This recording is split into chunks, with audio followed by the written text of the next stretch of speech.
ब्रह्महद्देवेभ्यो विजिज्ञे तस्यः ब्रह्मणो विजये देवा महीयन्त त ऐक्षन्तास्माकमेवायं विजयोऽस्माकमेवायं महिमेति.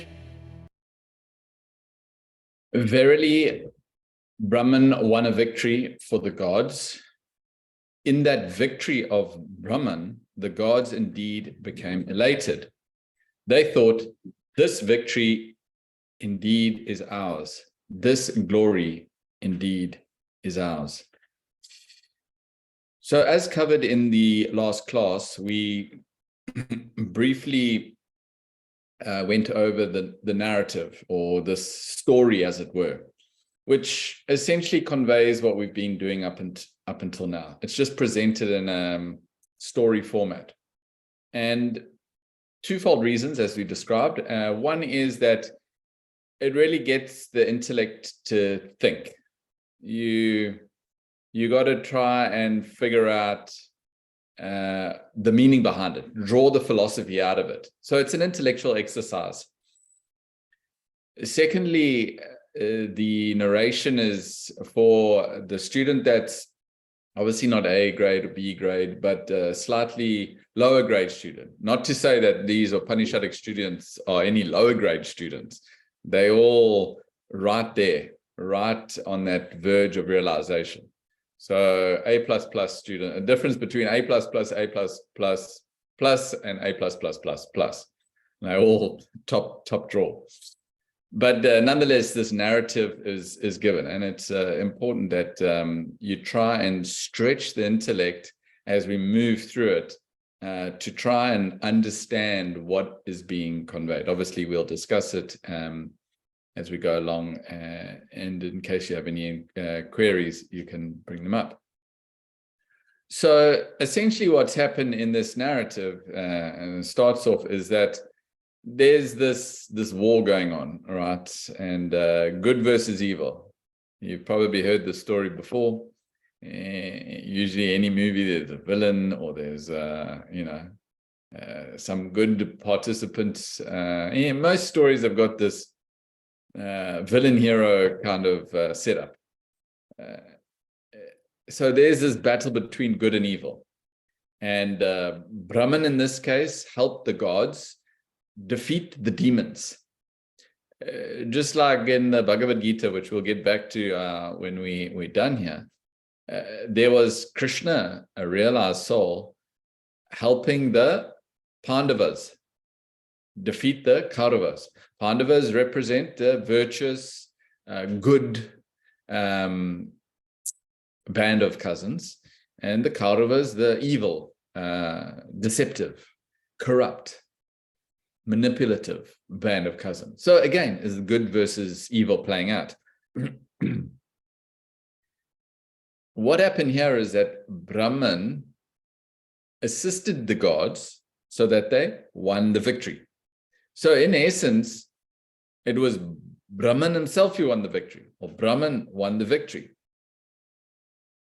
Now, the unfortunate, it's not that the gods discarded Brahman. It's not that they said, it's us, not you, Brahman. Actually, what happened is they forgot. In their elation, in that elated state, they forgot Brahman. Now, you can interpret this in many different ways. You can draw your own interpretation. By now, most of you should have come along enough that you'll be able to draw your own conclusions, and you must, all the way through, you must sit comfortably with what makes sense to you. So when we say here that the gods became elated and they forgot Brahman, it's often what we find happening. As soon as that emotion overwhelms us, we veer off course. You can say that if you forget Brahman, you've lost touch with the reality. You become involved, enmeshed in the world. You lose your course. So that is exactly what happened. These gods forgot the role that Brahman played in the victory. As I said, it's not that they discarded Brahman. They didn't say, hey, Brahman, get lost. They actually just forgot in this party state that they got into. So what we must appreciate is this is a metaphor for us, because, you know, even within our own experience, there's this play between positive and negative sides of life. There's the mind versus the intellect. There's good versus evil, positive and negative.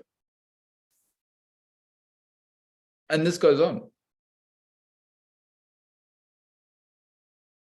See, the problem with the gods is that, and this is the same problem that we have, that ego takes over. That kartritva bhavana, they call it. That sense of doership. I have done this. Look at what I've created. Look at this beautiful home that I've built. Look at this wonderful business that I've created. Look at my family. The ego comes into play. Oh, we're not saying it's not your family, it's not your house, it's not your business. Not like that. Of course, it belongs to you, but that sense of doership, ownership, possessiveness, that's the ego. And in effect, this is what is being conveyed here. The gods became proud. They became vainful. They didn't recognize that without Brahman, there was no victory. Without Brahman, there was nothing possible, actually. So it's also an indicator for us, and it's important to remember, especially in this path, because what happens, and some of you would have experienced this, and I believe you have because you've told me, is that as soon as you tap into this knowledge and you get a little bit of knowledge, and this is a human condition or characteristic, you could say. As soon as you get a little bit of knowledge, you get this feeling, a sense of superiority, in effect. I've been going to these classes. I can tell you the truth of life, you know. One year, I've got the answers for you, you know.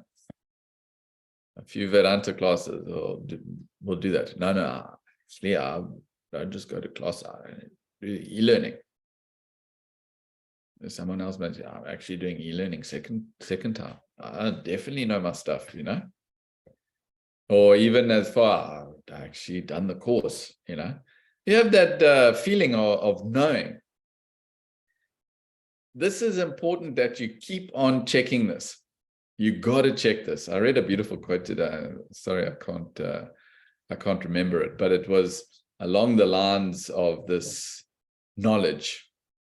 As soon as you get knowledge and you believe you know, there's no scope for more knowledge to come in.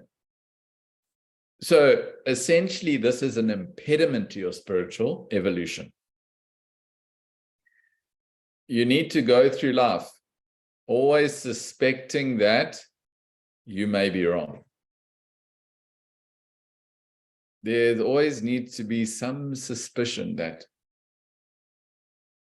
what you believe, what you have discovered, what knowledge you have is up for questioning.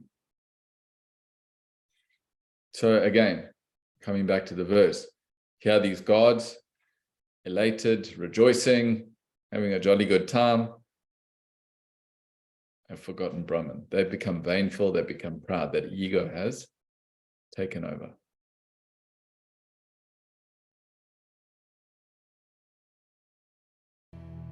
तद्वैषां विजज्ञौ तेभ्योः प्रादुर्बभूव तन्नव्यजानत किमिदं यक्षमिति. Verily, that Brahman knew their vanity, that indeed appeared before them. they did not actually know what that spirit was.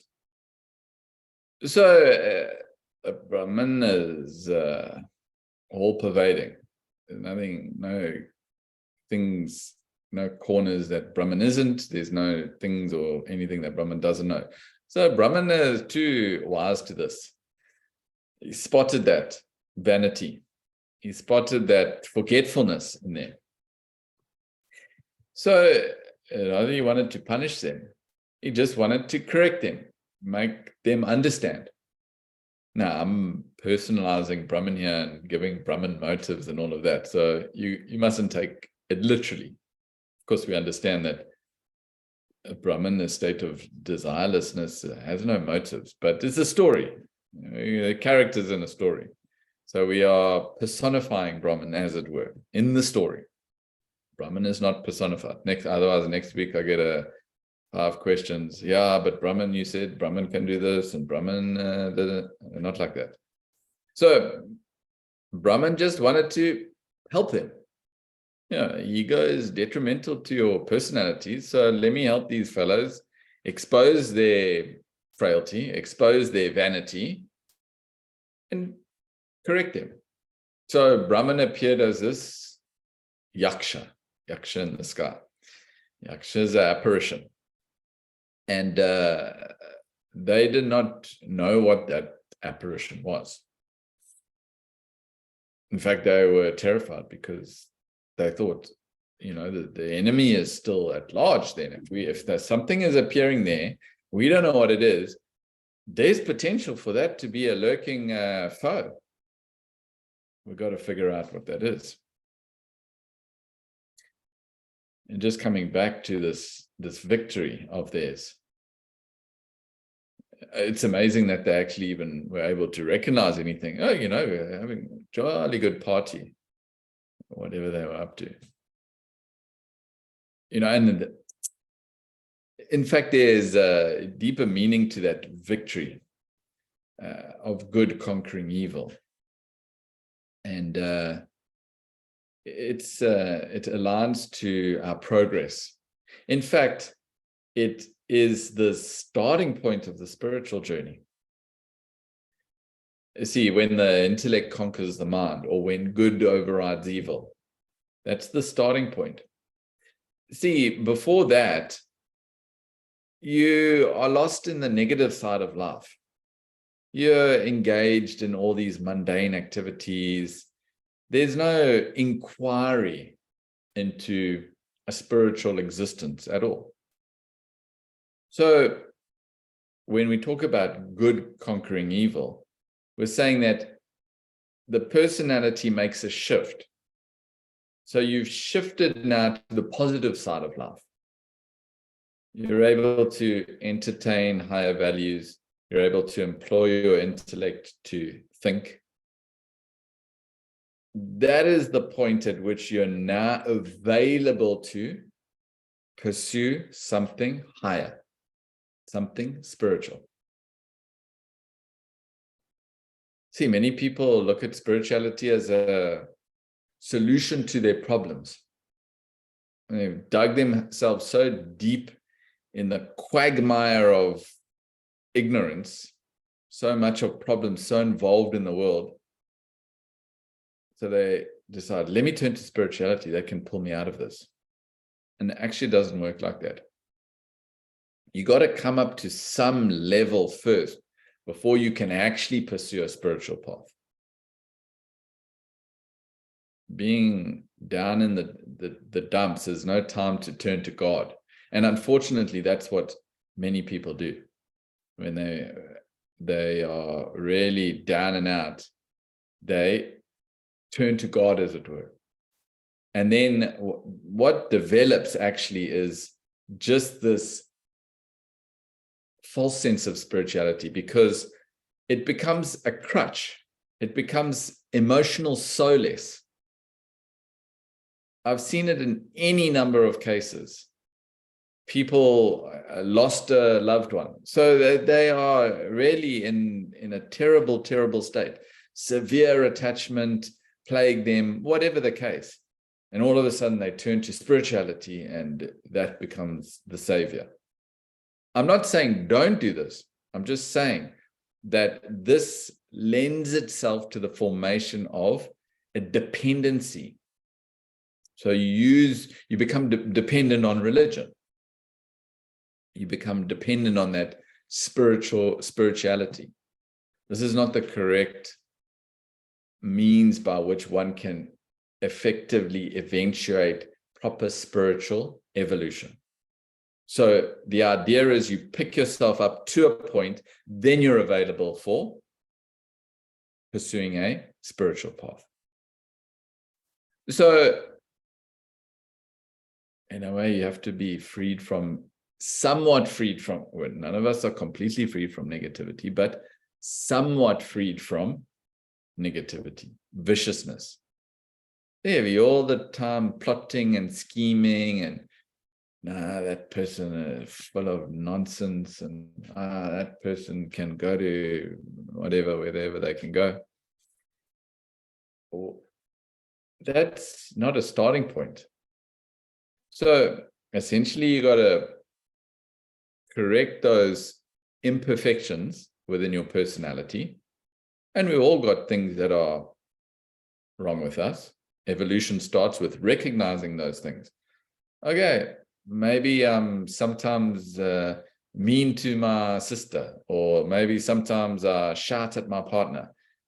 Those aspects of myself I don't like. Let me work on those, improve those imperfections.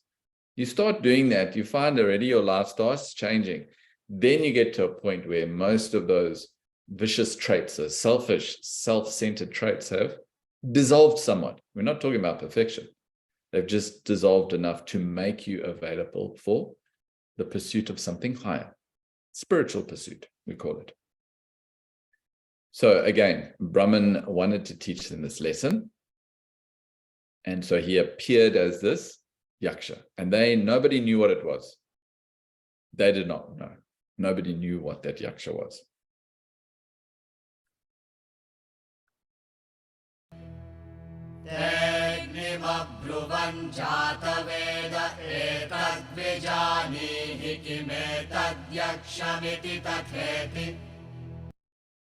They said to Agni, fire god, O Jatavedaha, or knower, ascertain this, what this spirit is. Agni agreed.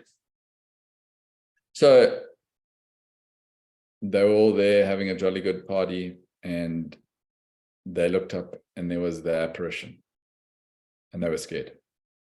What is that? Is there evil still lurking? So they went to Agni. Agni is the fire god, also known as all-knower. The guy knows everything, Prime candidate to go and figure out what this apparition is. So they said to Agni, would you mind going and checking out that thing in the sky there? What it is? Just go and have a look and come back and report. Now, again, fire here is, you may have heard those remarks. It was a fiery speech. If fire is often associated with, or is associated with, the organs of action. They exchanged hot words. So speech, we associate fire with speech, which is representative of all the organs of action. So here they are. Agni, all-knower, please do us a favor. Go and have a look for us what that apparition is.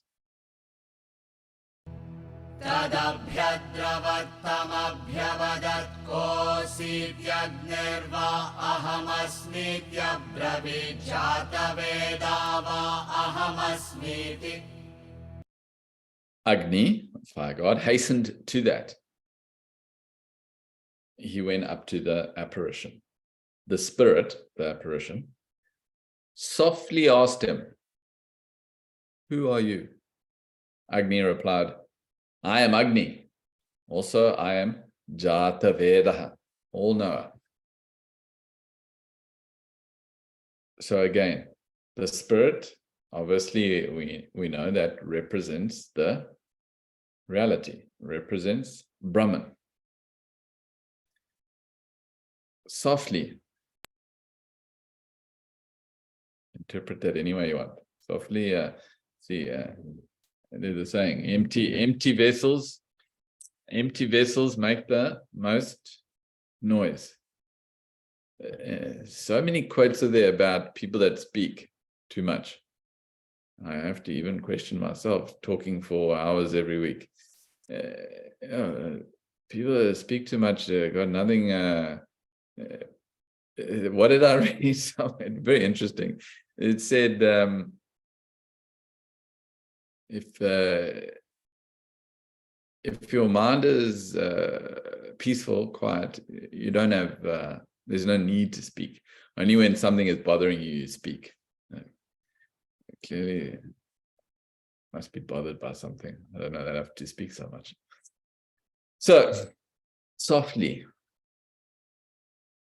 Maybe I should start talking more softly. Softly, the Spirit said, who are you?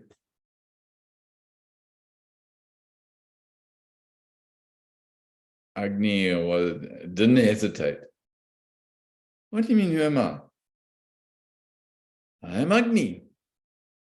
I am the all-knower. I'm the fire god.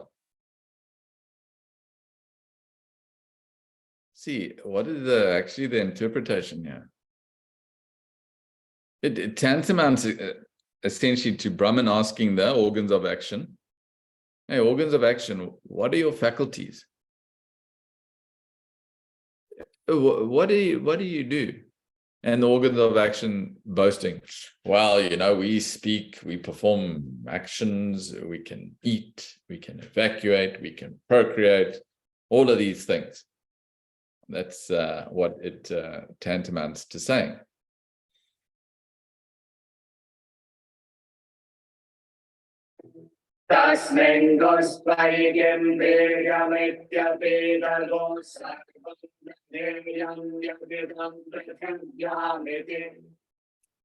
So the Spirit replied, what is the power in such as you? Agni said, I can indeed burn up all this which is on this earth.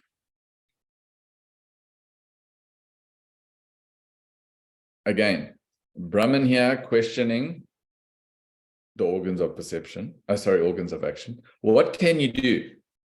In the case, Agni, the fire god, says, listen here, I'm Agni. Surely you've heard of me. Because I control all the fire. Not only fire, the suns, the lightning, the fire, all electricity, everything. That's me. That's Agni. That's my power. You see this whole world? Like that, man. Like that. Burn the whole thing. You can see that vanity, that ego, that assurance. Again, remember that ego, that katritravav, I'm the doer. See, I do all these things. Who do you think is speaking? Oh, I'm speaking. Who do you think made that? Yes, that was me. All these things. This was the attitude of Agni. You see, you got to relate it back to the personality, in effect, if you can. The organs of action that you claim as yours, performing the action. I am that doer. The ego steps in. You forget that Brahman, that supporter of all you're doing, like he supported the battle. Where is that now?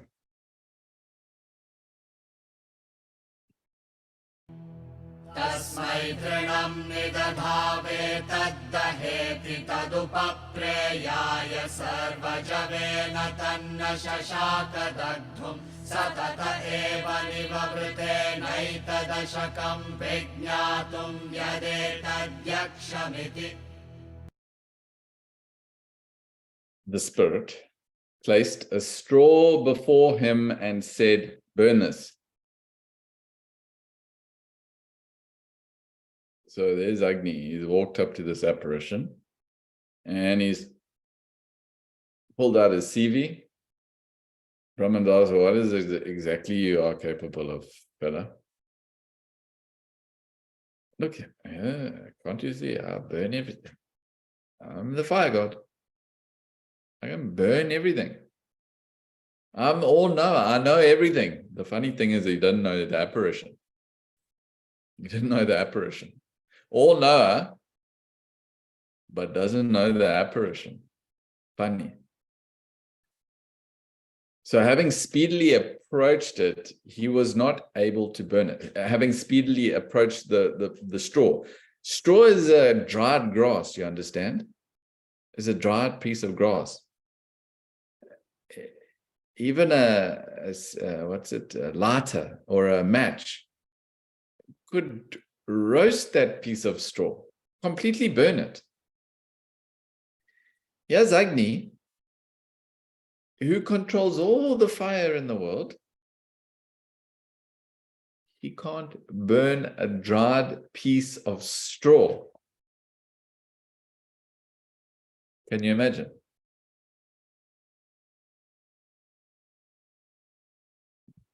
At least it's embarrassing. No? Yeah, you have claimed this great burner of all, fire god,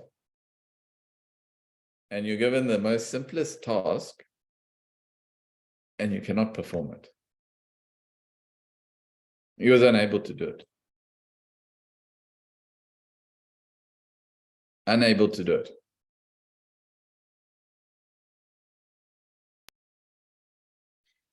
So he promptly returned from there, admitting, I could not ascertain this. So the gods decided, Agni, you go up, figure out what this apparition is. Agni approached the spirit, which we know as Brahman. The spirit asked him, what is it? What do you do? Who are you? I am fire god. Really? Burn this piece of straw. He tried, he let out all the calories. He could not burn it. Turned and walked. Like in cricket, they say, out for a duck. It means you make no runs. You walk back to the pavilion. I could not ascertain this.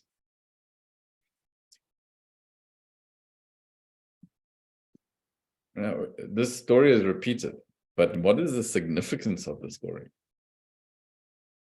See, this is where you got to stretch your thinking. What is the significance? See, there is the fire god unable to burn that fire. Why? Burn that straw, sorry.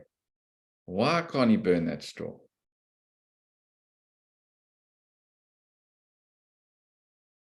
For the simple reason that Brahman has withdrawn that support, as it were. He's taken away the support. As soon as Agni claimed the faculties of his own, he made that claim, I'm the fire god. Brahman said, okay. It's like the lamp saying, I am the supreme glower. I can light this room. And you unplug the plug. And you're flicking that switch. Oh, something is wrong here. You're flicking on, off, and nothing is happening. Nothing is coming. Wow, no electricity is there. So the bulb stands there, useless.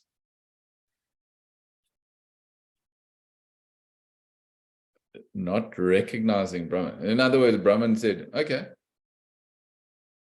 I'll pull the plug. I'll pull the plug, as it were.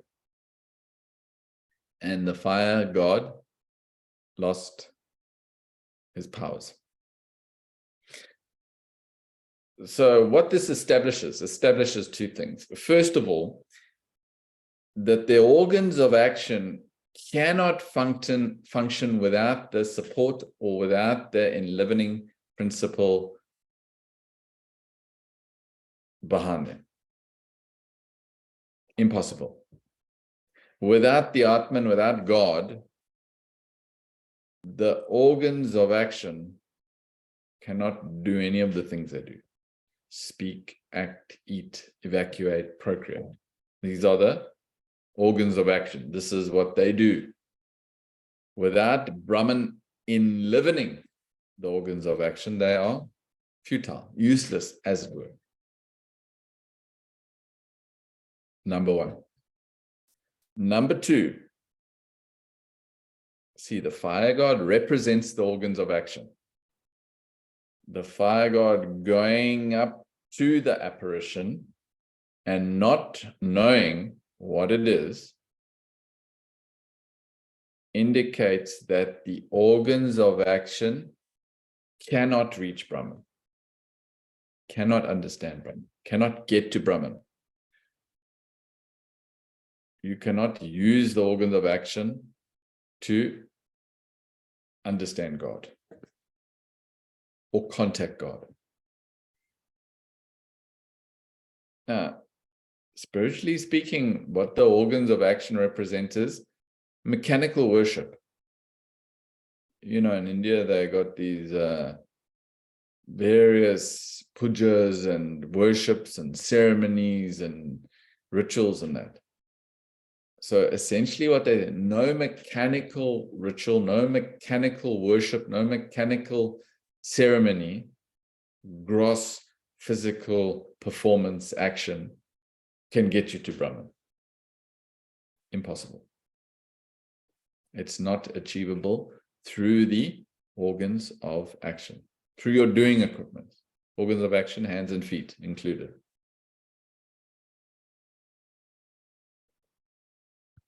Speech. No amount of chanting mantras, reciting verses will get you to Brahman. Because the organs of action cannot attain the truth, the reality.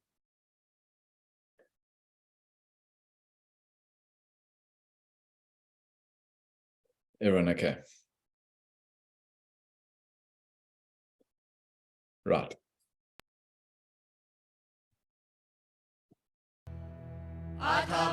अथवायुमब्रुवन् वायवेतद्विजानीहि किमेतद्यक्षमिति तथेति.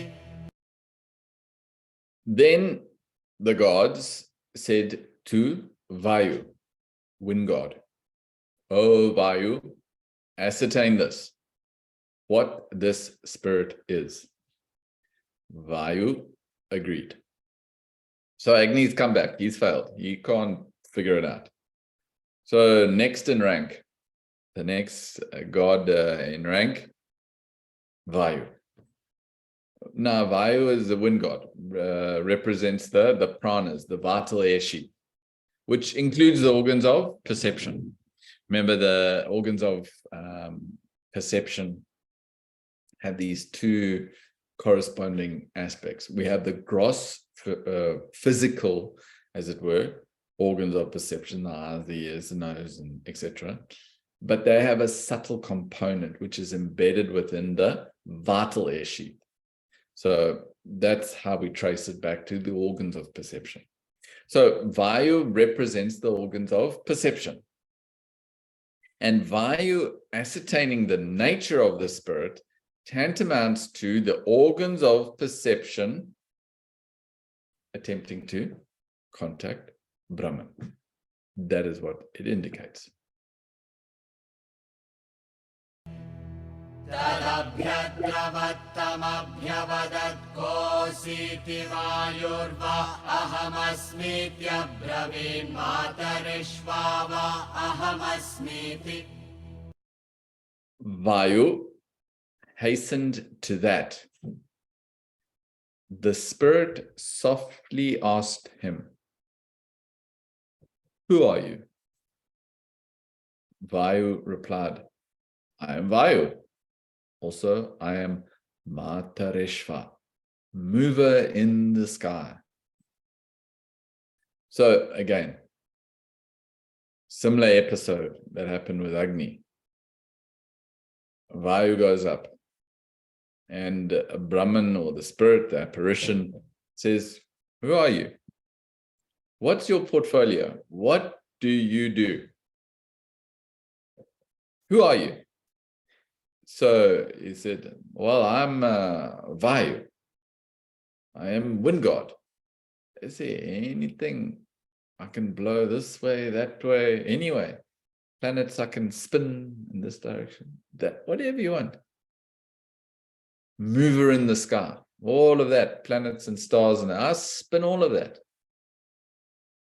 So similar idea is like Brahman ascertaining the faculties of the organs of perception, and the organs of perception boasting, well, the organs of perception, we perceive everything. We see, we hear, we smell, we taste, we touch. That's us. This is the claim of the organs of perception. Tasmin gostvai kim viryamityapedagos sarvamadadiya yadidam prithivyamiti. So the spirit said, what is the power in such as you? Vayu responds, I can indeed blow away all this which is on earth. So again, this is the claim. The wind god, Vayu, is claiming, or same like pulling out his CV. There we go. This is all I can do. What's the problem? Like a job interview almost. Brahman is sitting there interviewing, and this fellow walks in. You got to tell what all you can do. What are your qualifications? I can blow anything on, in heaven as well, not just on it, in heaven as well. Can blow it away. Give me the word.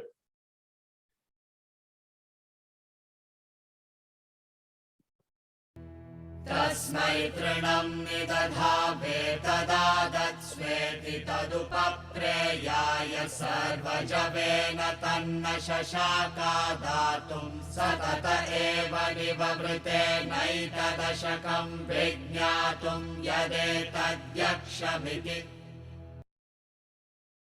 So again, the spirit placed a straw before him and said, blow this away. Similar test, but now the different god. The same piece of straw. How hard is it to blow a piece of straw away? I'm sure even if one ant sneezed, straw would move, So he says, okay, seeing as though you are the blower of everything, here's a piece of straw, blow this. So Vayu rushes up to the piece of straw, releases, how hard can it be? Releases a few calories. To his surprise, nothing happens. He releases a few more. Eventually he releases everything he's got. Straw is sitting there, smiling. Is unable to move the straw. Having speedily approached it, he was not able to blow it away. So he promptly returned from there, admitting, I could not ascertain this, what this spirit is. So again, similar story, same thing he's establishing, but obviously with regard to the organs of perception now. So the organs of perception cannot perceive anything without the enlivening factor of Brahman supporting it. See, Brahman enlivens the eyes to see color and form, enlivens the ears to hear various sounds, the nose enlivens the nose to smell various fragrances, smells, good or bad, enlivens the tongue to taste bitter, sweet, sour. Enlivens the skin to touch, soft, hard, prickly, rough, smooth. So again, without the help of Brahman, without the support of that enlivening principle, none of this is possible. That's one thing. The second thing is the organs of perception cannot perceive God. I could not ascertain this, what the spirit is. That's the words of Vayu, representing the organs of perception. But I don't know what this is. He turned around as well, walked back to the pavilion. Listen, I don't know what that is. I tried. Funny stuff going on there. Couldn't even blow a piece of dried straw. So neither the organs of action, neither the organs of perception can reach the ultimate. See, because the organs of action and the organs of perception are limited to the terrestrial realm of experience. That's where they function within this world, within this realm of experience. They cannot transcend that realm. They cannot function outside their area of application or expertise, as it were. So we have the organs of action, which cannot reach Brahman through mechanical worship, nor the organs of perception perceive God. So that's the body. Body's out. So what does that leave us with? Now we've got to try with mind and intellect. These are subtler equipments, right? The mind and intellect. Can the mind and intellect get to Brahman? Ascertain what that spirit is? We'll find out. Because next they approached Indra. Atendramabhruvan maghavanetadvijanehi kimetadyakshamiti tatheti tadabhyadravat tasmatirodadhe.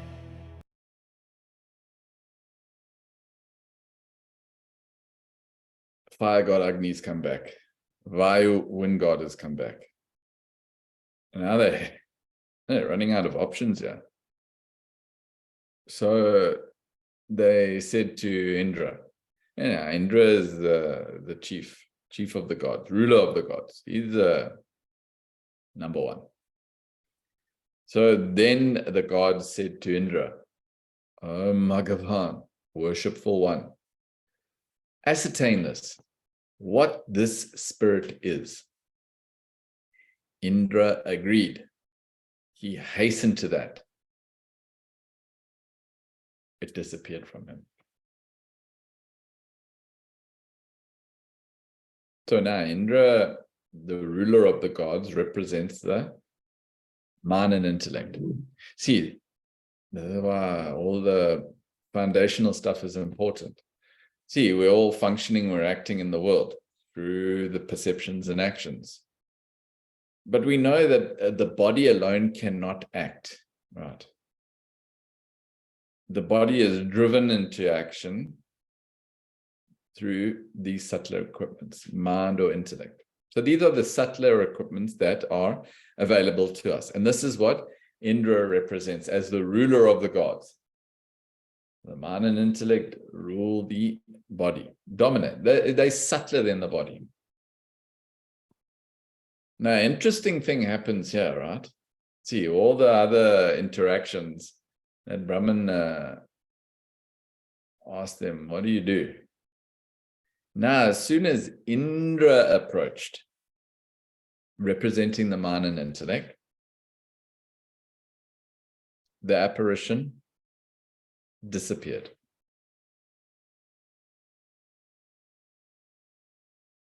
It disappeared.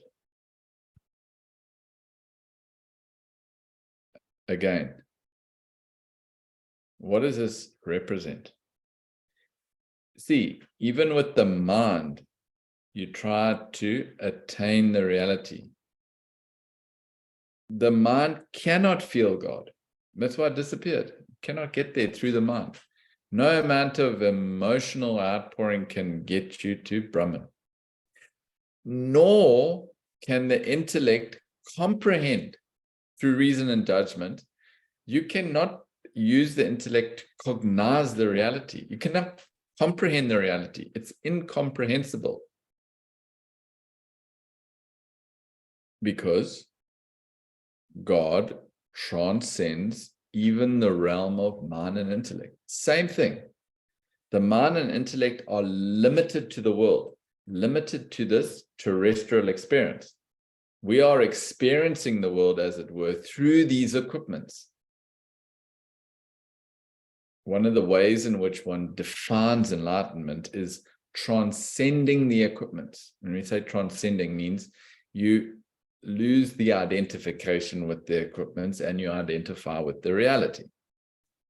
So, organs of action can't reach Brahman, organs of perception can't reach Brahman. Neither the mind nor the intellect can attain that reality. Satasminnevakashe striyamajagama bahushobhamanamumago haimavatintago hovachakivetadyakshamiti. So the apparition disappears, right? Indra is going up, ruler of the gods, to find out what it is, and the apparition disappears. In that very space where the apparition was, appeared an extremely beautiful woman, Uma, daughter of Hemava, the Himalaya mountains. Indra then asked her, what was this spirit? So a slightly different episode takes place here. Mind and intellect, the organs of perception and action turned around, came back. They couldn't figure it out. But the mind and intellect approached it and it disappeared. They followed it. And what appeared was the Uma. So the mind and intellect representing Indra can gain the knowledge of God vicariously. Remember earlier on in the previous sections, we said that student, after the first part, remember that explanation of God is so brilliant, that exposition is so brilliant that the student believes he's got it. This is that vicarious experience. You almost believe, I've got a handle on it. I've understood what God is. Because they've presented it so beautifully. This is why the scriptures are so enticing. They have a beauty to them. They can take you up to that height of understanding. Not just intellectually, even emotionally, devotionally. We talked about sometimes you listen to bhajans or Carnatic music, or even just a walk in nature. You can get lost in that feeling of divinity, as it were. So you can almost sense it at best. But this should not be mistaken for the actual experience of it. Now, Indra did not give up the pursuit. Agni and Vayu, they were like, we don't know what that is, and they came back. Indra pursued. He was determined to figure out what that was. And the mind and intellect, when there's this confluence of mind and intellect, see, we often say to cut through ignorance, You need the saw of the intellect and the oil of devotion. You need the combination of the two. So the mind and intellect can cut through your ignorance and move you closer towards the knowledge of the self. So too, as Indra approached the apparition and wanted to understand it, so must you approach God, approach Brahman with all devotion. The intellect must study, contemplate, reflect upon that reality with the help of Uma. Uma is this spiritual literature. So beautiful. So you use the spiritual literature, the Upanishads, Bhagavad Gita, whatever spiritual literature is available to you, you use that to try and edge closer towards the truth, towards the reality. So Uma again represents that Vedantic knowledge. It's enchanting, it's beautiful. It's the digest of these great thinkers, all put down for us to learn. And not just learn, we'll have to think about it very carefully.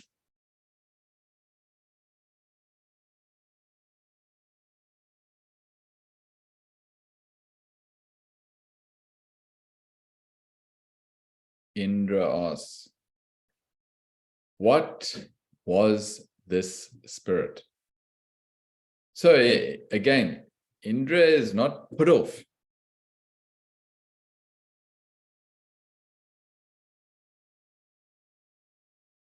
The mind and intellect pursue that inquiry. And this is important. You will need to employ the faculty of your subtler equipments. You will need to employ the mind and intellect to get to that reality. What was the spirit? That questioning. See, you can never stop this questioning. You will need to continue this pursuit and until all is revealed. Yes, Jess. Was there any significance to the fact that the mind and intellect didn't even have a conversation with Brahman, disappeared altogether? Seems like a worse scenario than the others who at least had some sort of interaction. Is there any significance to that? It just seems a bit worse. That wasn't even the conversation, just gone. Well, this is it's an indication. See, the fact that the apparition disappears is not the point. The point being conveyed is that Indra didn't stop there. You see, it would have been the same situation. Indra could have stopped and go, oh, the thing disappeared and just came back, and I don't know what it is. That's the point, that the mind and intellect can take that pursuit further. See, Brahman blocked the organs of action and organs of perception. Do this, can't do this, forget about it. Sorry. This way, the apparition is actually inciting that inquiry. See, something you don't know, right?